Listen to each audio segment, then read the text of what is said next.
Hey, Cavs fans, welcome to another episode of the Cavs Pick and Roll podcast, the podcast for diehard Cavs fans. And Alex, our Cleveland Cavaliers are back in the Eastern Conference Finals for the first time since 2018, only the fourth time in Cavaliers franchise history. How pumped up are you, Alex? Let's go Cavs. That's Finally right.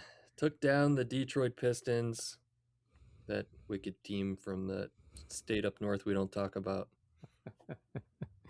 Yeah, it was not an easy series. It did take 7 games, once again, similar to the Toronto Raptors series. But the Cavs did prevail and don't have much time, Alex, before they play their next opponent, the New York Knicks. We'll get into that. But let's talk a little bit about this Pistons series. I think the Cavs earned their stripes, man, a bit by winning this series. We saw different variations of this team. We saw some very physical games by the Cleveland Cavaliers. We saw, a clunker in Game 6 right at home, but then we saw total domination by the Cleveland Cavaliers in Game 7. And after starting out 0-2, and without the home court advantage and this team being not a great road team in the playoffs so far, Yes. confidence was not high by Cleveland Cavalier fans early on in this series.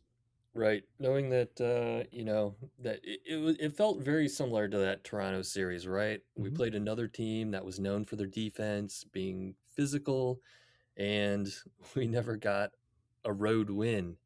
So going into this Detroit series, knowing that Detroit had home court advantage, that we were going to have to win on the road, and if we were going to win this series. Absolutely, and that first road win didn't come till Game 5, Alex, of this series, which is pretty crazy when you think about it. But that was a huge win. That was an amazing game. Again, they had an opportunity to close it out. Game 6. They go down 0-3, win 3 in a row. The Cavs had all the momentum. It would have been amazing if they would have closed it out at home, Boy, they but almost blew that game 5. they almost did. Kenny put the bench in, and it was Yeah. immediately two turnovers, and 4 points going the other way. I think we were up by 12, and suddenly we're only up by 8, and there was still 48 seconds left, something like that. It's like, oh Yeah, no. right. They had to put the starters back in with under a minute Oh, left how embarrassing. to secure it, but they did get the win, and that was a critical win because that shifted the momentum in Cleveland's favor. Um, and although they didn't close it out at home in Game 6, Alex, that Game 7, man, I didn't know what to expect going into it. I think a lot of Cavs fans didn't know what to expect, but that was just fun Cavs basketball. If you're a Cavs fan, man, best game of the playoffs so far this run.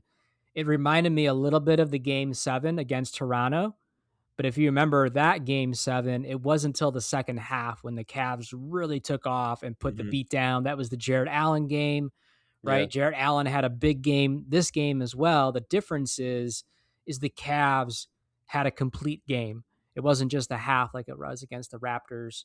Donovan Mitchell comes out looking to attack, but was also creating for others, getting to the rim at will, getting double teamed, throwing an alley oop to Evan Mobley, or making a dump down to Jarrett Allen.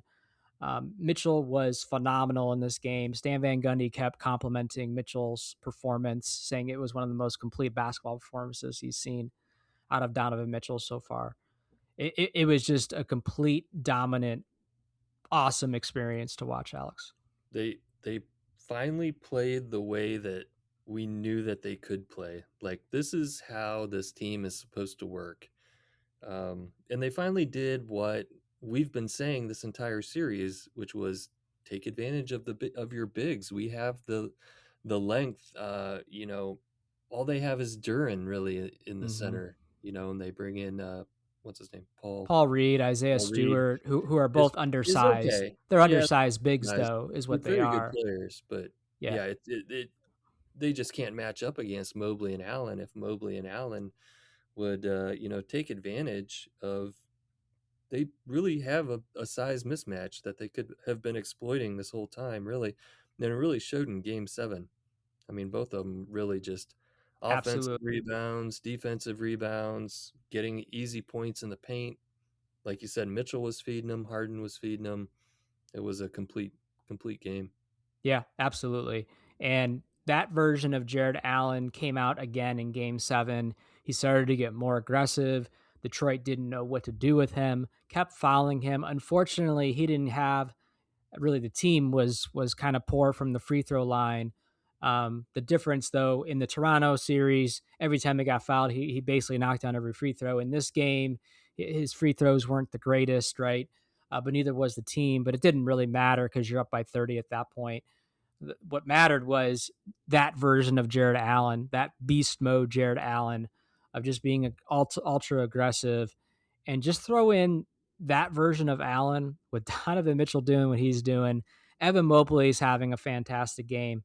Sam Merrill, we're going to talk about Sam. Like, there's just how do you guard Mhm. all that, and then all of a Yeah. sudden you have Jarrett Allen just dunking in your face, basically on top of it. So it was great. And I do want to give some love to Evan Mobley as well, because not only in this game, but I think overall in this series, he had a much better series than he did against Toronto, was more consistent and seemed to be more aggressive as well. And definitely was aggressive early on in this game as well, Alex.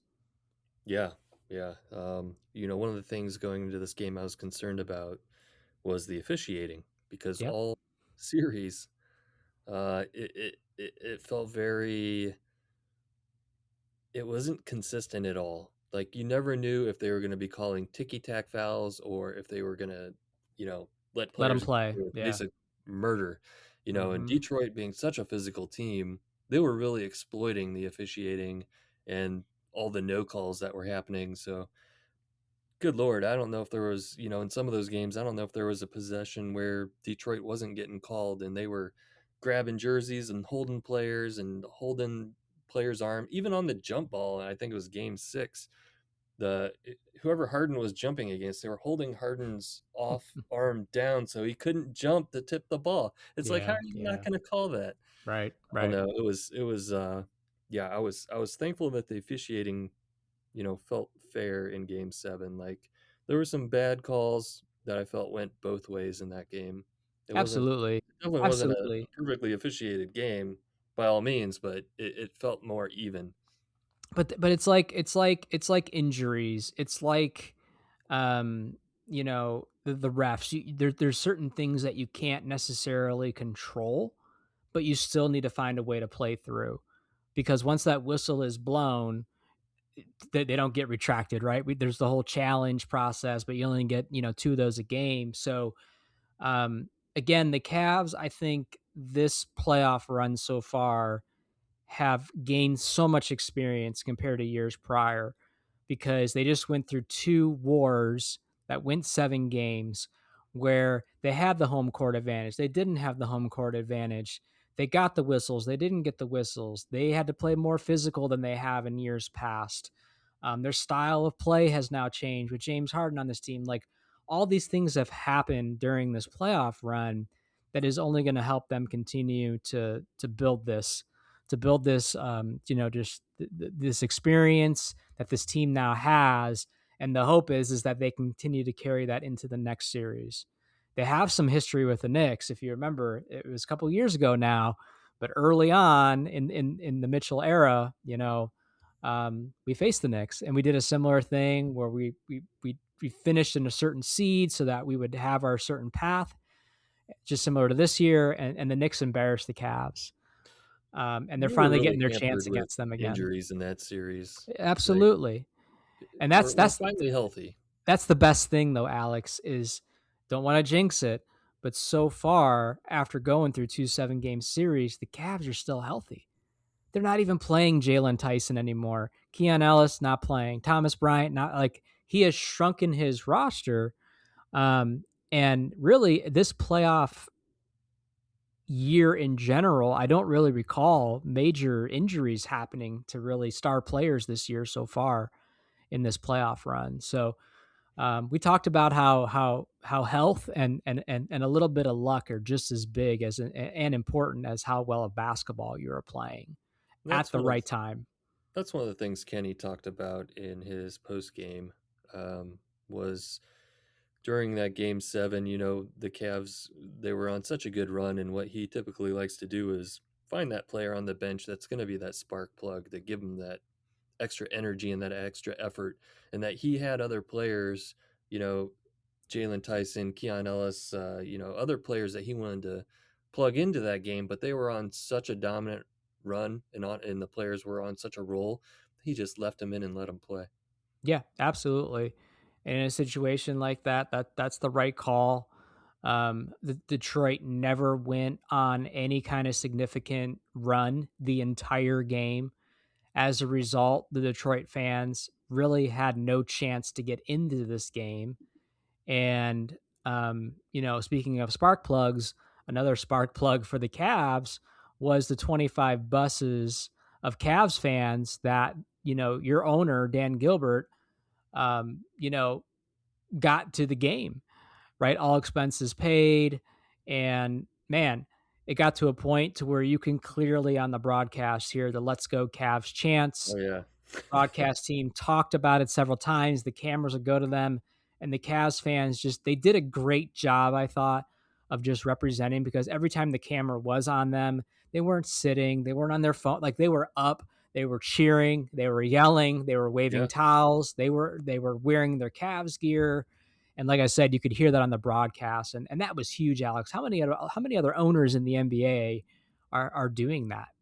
for sure. I mean, yeah, it was cool. I was checking out some of the posts people were posting on, Instagram and on X, and of them sitting in a Cavs lounge, getting free sandwiches, getting a bunch of Cavs swag, getting on the bus to go to Detroit.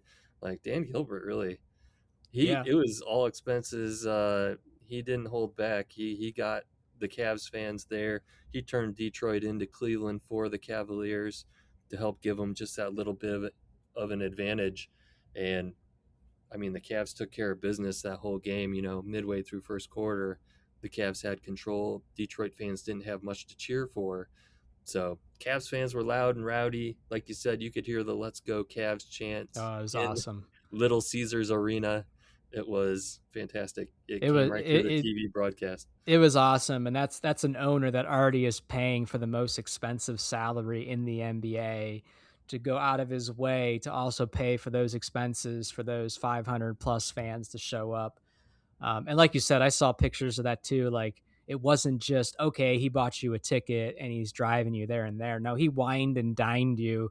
He rented out a part of the arena for you guys to basically pregame at. That's pretty badass. And they got great That's seats. Like you And they could had see awesome rows of seats. them, like right behind the team, like Yep, in the yep, lowers, like yep, lower. Yeah, it yep. was If you're gonna great. if you're gonna if you're gonna bus all those people there, don't put them up in their version of Loudville where you can't Those see and are hear yeah. them. You want the other opposing team to hear them. You want the camera, the broadcast, like for them to be in that background shot. And man, that's just a great strategic move, and again, just a great gesture by a great owner to do that. So we'll see if Certainly that better than continues. New York's passing a little under bit any farther other away. We'll see if that continues, Alex. But yeah, man, any other I bet you Cleveland wish you were sports still a owner. I bet you wish you were still a season ticket holder, Alex. That could have been you. Was it? I didn't hear like how those Ah, people were selected. If they, was it all Cleveland season ticket I would holders? I imagine. know if you like log into the Cavs app like daily, you get points. Hmm. And there's right now if you log into the Cavs app, and you can get the pre-sale code for Okay. buying tickets to games 3 and 4, but only if you have the log in as the Cavs app as a Cavs reward member. And Yeah. if you I, log in there, there's all kinds of like promotional stuff. If the Cavs score so many points during a game, you can go get your free burrito or whatever it is. nice. Typically that's only if you have a ticket and you're at the game, but through the Cavs reward app, you can also take advantage of that promotion. Very cool. Very cool. Yeah, I Pretty never neat. I never saw like how he picked. I just assumed it was season ticket holders, but maybe that's not the case. Either way, it's still amazing. What an amazing experience. And the two games that he did that, your team happened to win on top of it because game 5 was the first one. That was like you said, a bit of a nail biter, but the Cavs did pull out the win there. And then just to see that domination game seven, what an experience as a Cavs fan to be live in another team's opposing arena and just watch those fans walk out early on their team basically when that game is out of hand with still 7+ minutes left. And to be a part of that is just amazing. Yeah, fantastic. So I do want to talk a couple other quick players real quick. A couple other heroes in this game. Sam Merrill, Alex. Sam Merrill came out firing, hit his first three threes, had a 4-point play, made a tough, a couple other tough shots, and man, just was huge in this game.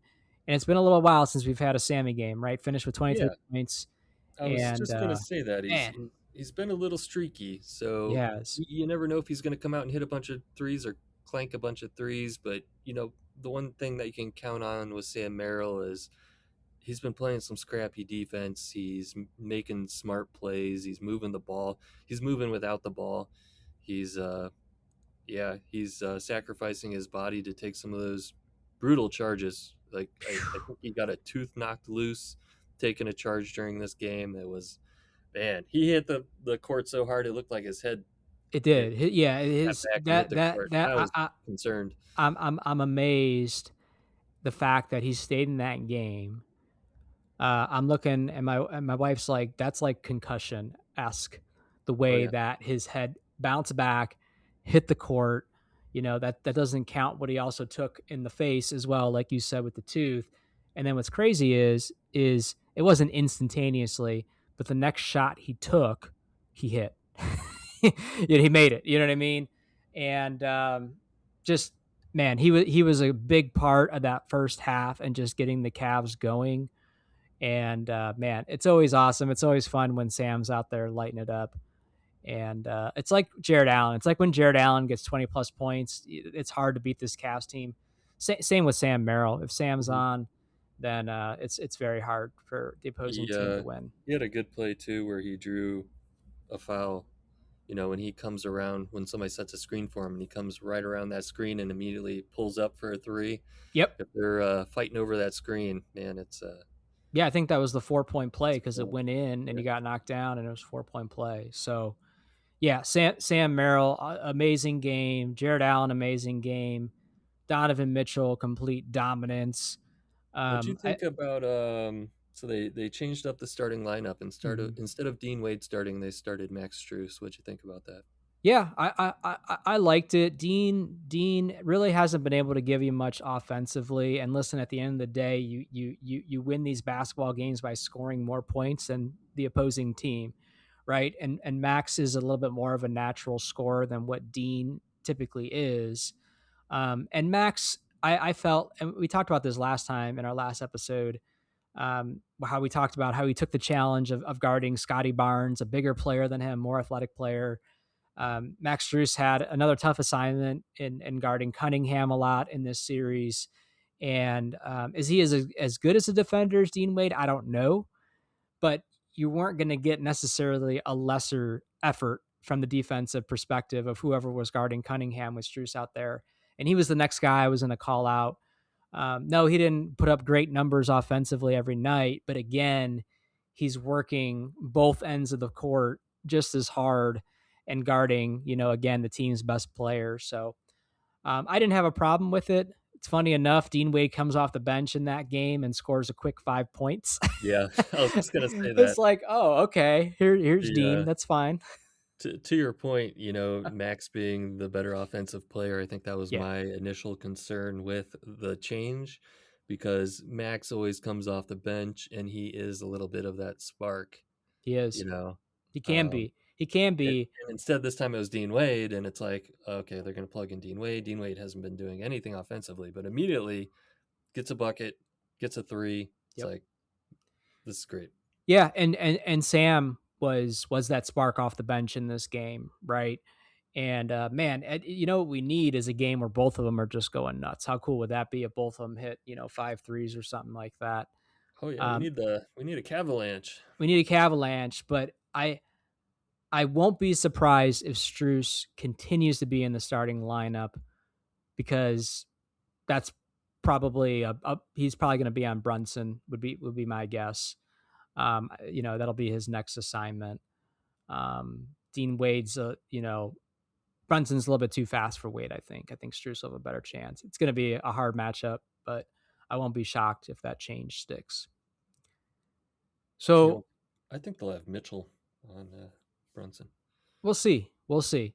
There'll be a lot of pick and rolls. There'll be a lot of switches. I Oh mean, they're yeah, going to try to expose. They're going to try to get the matchup they want, which maybe it is Mitchell. Similar to the Cavs, it was like, man, do a pick and roll. So Dunleavy, or I'm not some Dunleavy. I'm thinking of Mike Dunleavy. Mike Jesus, Senior. Duncan Robinson.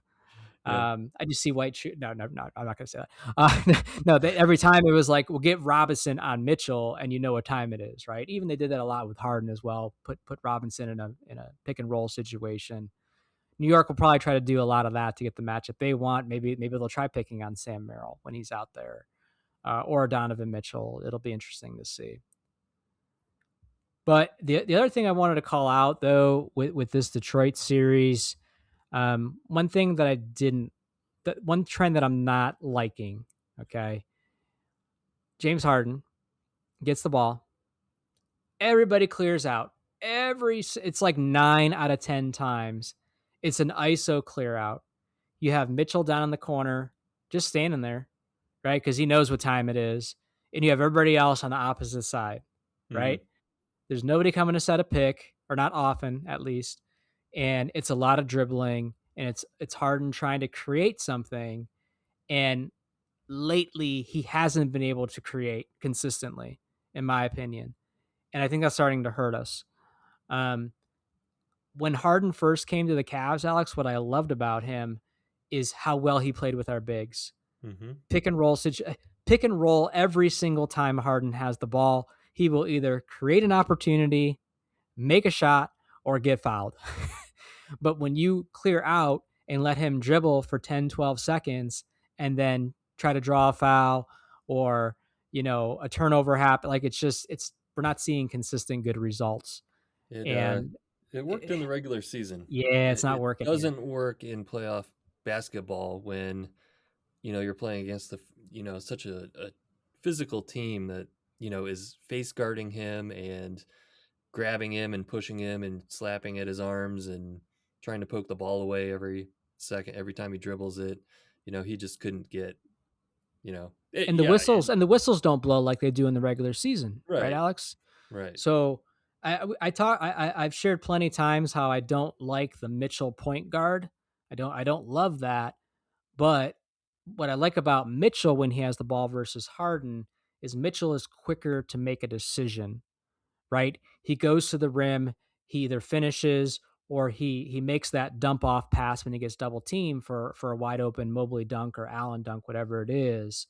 And Jarrett Allen, or not Jarrett Allen, James Harden, he is getting up there in age, and he's not always going to have that explosiveness. I just want to see more of what we saw in the regular season, where one of the bigs are coming to set a pick for him and play a two-man game and work the offense that way. It's too much ISO. It's too much just stagnant dribbling when And I Harden's getting think the we'll ball. be able to do that more against the Knicks. I I don't hope. think the Knicks are not quite as they're not quite as scrappy. It's got a little more finesse, a little more, I don't want to say skillful, but Yeah, yeah, yeah. skillful. You'll have some players in that team that'll run their mouth a bit, that'll bark a bit. Josh Hart, Mitchell Robinson, maybe another player or two. The playoffs bring out the more aggressive in a lot of players. So the Cavs, although I do feel the Knicks will be the worst defensive team out of the three that they've played, that doesn't mean you necessarily have an easier matchup, because they're the best offensive team that you're going to play so far in this playoff run as well, right? So you got to be prepared to put up points, because the Knicks are going to score 120 points on you every night. So it'll be interesting. But if Harden's just sitting there dribbling at the top of the key and we see the same results, it's just Yeah, it's not going to go well, right? yeah. Harden was just killing me all series. He was Yeah, averaging like 8 turnovers a game. It's just yeah, not taking care of the ball, no sense of urgency. Like you said, you get to the top of the key, clear it, and then dribble and crossover and then try to do a step back three, or Hmm. but a lot of the times he's dribbling it off his foot, or it was getting poked away.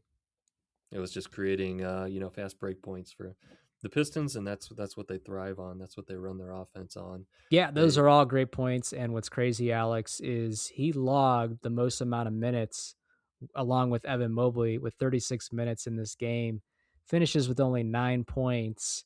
Grabbed a couple rebounds, had 6 assists, but still finished a plus 31 in this game, even though it wasn't a stellar performance. Only one turnover, but yeah, finished a plus 31.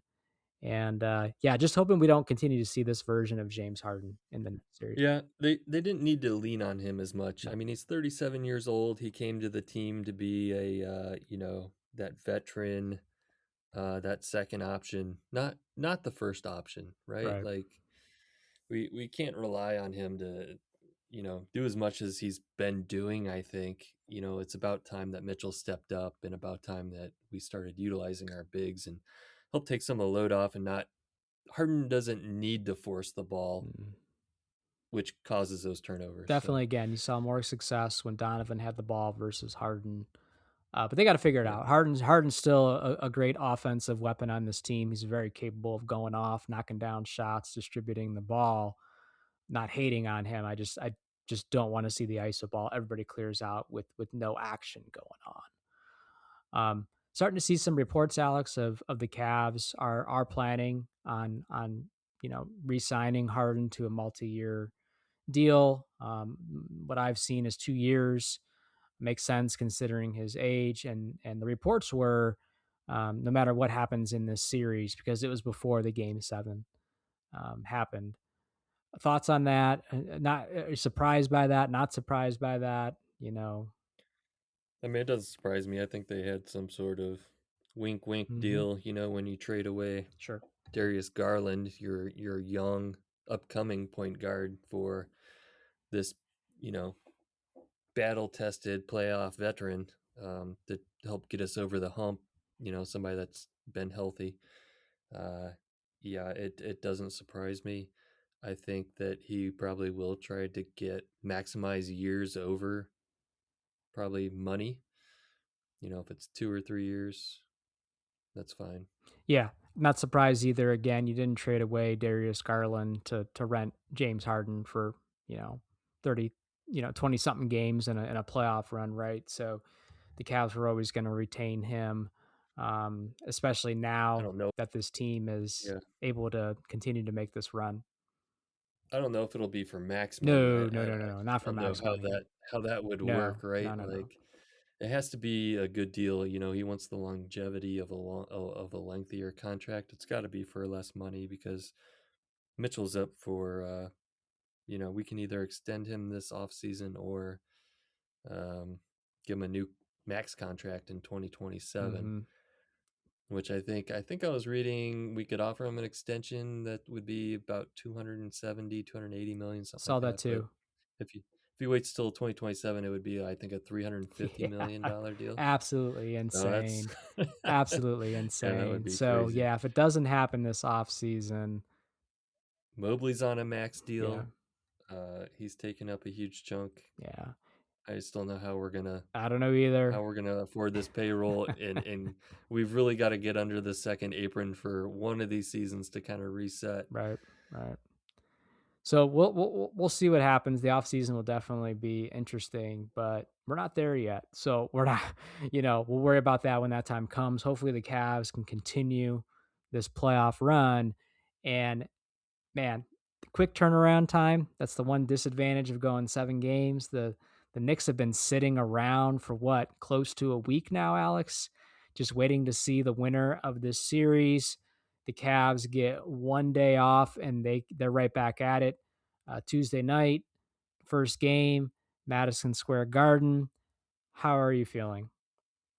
Yeah, are Cavs gonna be tired, or are they gonna be feeling battle tested and ready for the to be the more physical team after playing Toronto and Detroit, those physical teams? And New York played Philadelphia, which isn't quite on the same level physically. So I think that maybe we can shock them. Maybe we can get in New York and surprise them. Absolutely.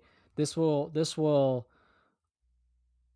somewhat dictate what I was saying earlier a bit. Like, are the Cavs learning? Are they remembering?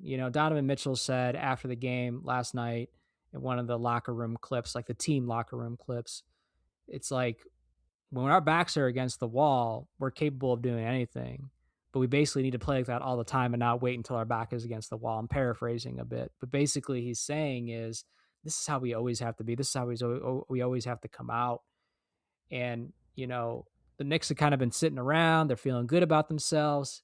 Everybody and anybody nationally is picking the Knicks in this series. The Cavs are definitely the underdog, so they might just be unprepared as a result. There is some realness around sitting around too long can potentially hurt you, right? And the Could Cavs, go either way, what's right? that? Like it could It go could either go way. either They way. could It be a could little go more either way. rusty, or Yes.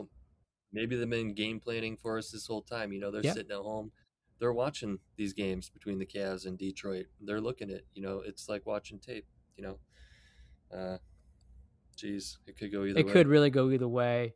But man, the Cavs have to find a way to again win on the road. Most importantly, you don't have home court advantage in this series either, and to get one of those first two, you really set yourself up to be in a great position. The Knicks are a very good basketball team, Alex. We're not going to deny that and understand why they are picked as the favorites. Even though the Cavs won 2 road games, they still don't have an overall very great road game, record. So since the Cavs don't have home court advantage and the Knicks have been playing their best basketball, just dismantled the 76ers, I get it why the Knicks are favored in this series. When you look at this roster, Alex, what kind of the Knicks roster, what kind of jumps out to you from a concern standpoint? Like, is it just Jalen Brunson? Is it Karl Towns Anthony? Is it a combination of multiple players they have? Like, what do the Cavs need to most be focused on to try to slow down this New York offense? I think the X factor is going to be, I think Brunson is definitely, you know, he's been hot, right? Like we're gonna have to slow down Brunson. Cat, he's a beast. We got Allen and Mobley that are gonna have to make Cat feel uncomfortable in the paint. We can't. We gotta make sure we're getting position, boxing him out, cleaning the glass, and we got to take care of the ball, right? We can't have Harden turning the ball over 6, 7, 8 times a game. It's just absolutely kills you. Yeah. Absolutely kills him. Who would you put on Uh, Cat? Would you put Mobley or Allen on him? Allen. I think Allen will be on Cat most of the time. Yeah, I think that's a better matchup from a physical status. And I think Jarrett Allen. I think either one of those guys should attack Karl Towns Anthony, try to get him in foul trouble. Towns Anthony is a little bit of a hothead. He can get kind of worked up sometimes. You can get in his head a little bit, and if you can make him a couple of these games in this series, get him into foul trouble earlier, so it also limits what he's able to do playing time out on the court. I think that could be huge. It opens up other doors for the bigs to be able to continue to expose. Mitchell Robinson's another. He's a big body, right? He's a shot blocker. He's athletic. So it's not like the Cavs are playing undersized bigs, but I think that's key. And Jarrett Allen, I think, can help from a defensive standpoint, hopefully try to contain Cat a bit. Mm-hmm. We just got to hope that we don't make one of their bench players a star. Yeah, We got to make sure we're keeping OG Anunoby in check and Josh Hart and Bridges, and make sure those guys don't go off on us. Our Cavs legend Jordan Clarkson. yeah, yeah, yeah.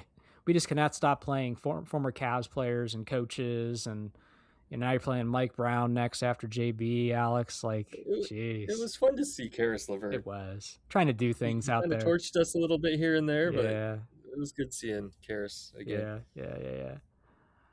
Oh man, it's going to be a fun series. I think Donovan Mitchell enjoys playing at Madison Square Garden. He understands, just the allure of playing there, right? And he usually likes to put on a big show. We'll see if he continues to do that in this series. If he does, that's going to be great. That's going to give the Cavs a great chance. And we just need other players to continue to step up. It can't just be Mitchell. It can't just be our bigs. We still need those Sam Merrill games. You still need those Max Strus games and some other surprises as well. I'm not going to be surprised, Alex, if this is another long series, even though a lot of people aren't picking it to be a long series. I wouldn't be shocked if it goes 6, 7 games. Yeah, this is Mitchell's from New York, right? Like this is his hometown, right? Um, yeah, I it's going to be a great series. Really looking forward to it. Yeah. Yeah. It should be a fun one. Man, it's crazy that think about this. Think about if the Cavs didn't make it out of that series against Detroit. We'd be having a completely different conversation right now, right? And it's so refreshing that we don't have to have that conversation. Nationally, the Cavs aren't getting bashed today. Locally, we're not all jumping off cliffs on our local Oh my broadcasts, gosh. and it's so refreshing not to be talking about Oh, that. And um, I don't know what's going to happen, Alex, but I do feel like they finally got over a hump. Donovan Mitchell finally gets out of the second round in his career, right? This Cavs team finally makes it back to the Eastern Conference Finals. Um, no matter what happens from here, I think as Cavs fans, we could feel more confident about this roster, right? Instead of another kind of early exit disappointing, kind of season for them. So it's fun times. It's great times right now, man. They're one of the last 4 teams in the NBA, Alex. That's crazy to think about. That's crazy. mm-hmm. Yeah. So so that begs the question, if the Cavs do get eliminated by the Knicks, would do you consider the season a success? Yes, I do. I do because they started off rocky, right? They were like 500 ball right through the first 30 games. I think they were under 500 for a little bit, only by like a game or two. It was not a season like last year where it was fun. You're dominating, you're winning everybody. It's like Detroit and the Cavs switch places almost because like Detroit was that team this year in the regular season, 60 plus wins, number one seed. No one really ever had a chance to even catch them. That was the Cavs last year, right? The Cavs really didn't have a great regular season. They were inconsistent. They made a huge trade by bringing in, James Harden and some other players, and kind of just we're there, right? And even though again these Cavs series playoff series have gone 7 games, again the experience that they're gaining and the change that we're starting to see with this team to me is what makes this successful. And on top of it, they made it to the Eastern Conference Finals. If they get swept in this series, which I don't think will happen, that's going to hurt a bit. I'm not going to lie, right? You're going to have some people back on that cliff again.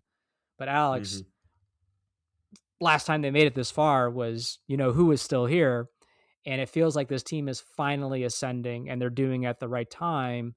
And again, they're still healthy, Alex. They're healthy. It's huge. You keep talking about that cliff.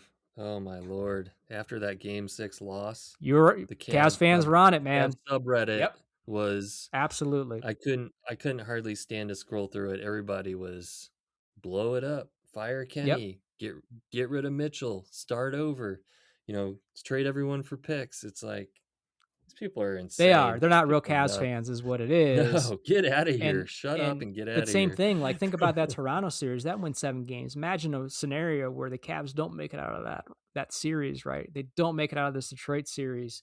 We'd be having a much different conversation. And that's what we've been doing the last couple of years, unfortunately. So it's refreshing that that's not the narrative that we need to have. And if they don't make it past the Knicks, I still don't think that's the narrative we need to have.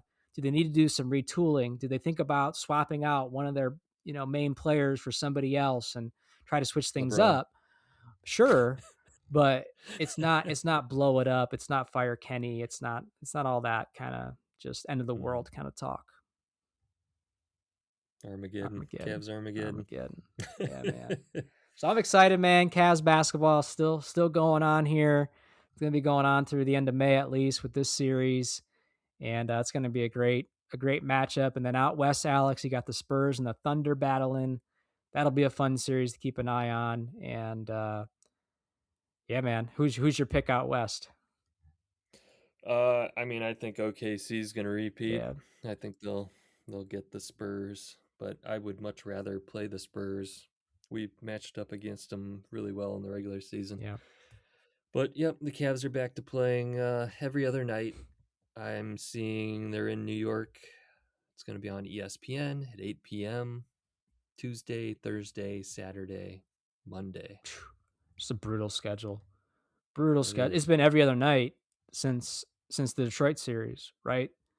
So again, the Cavs not getting much rest, but hopefully that'll work out to their benefit. They're in a groove right now.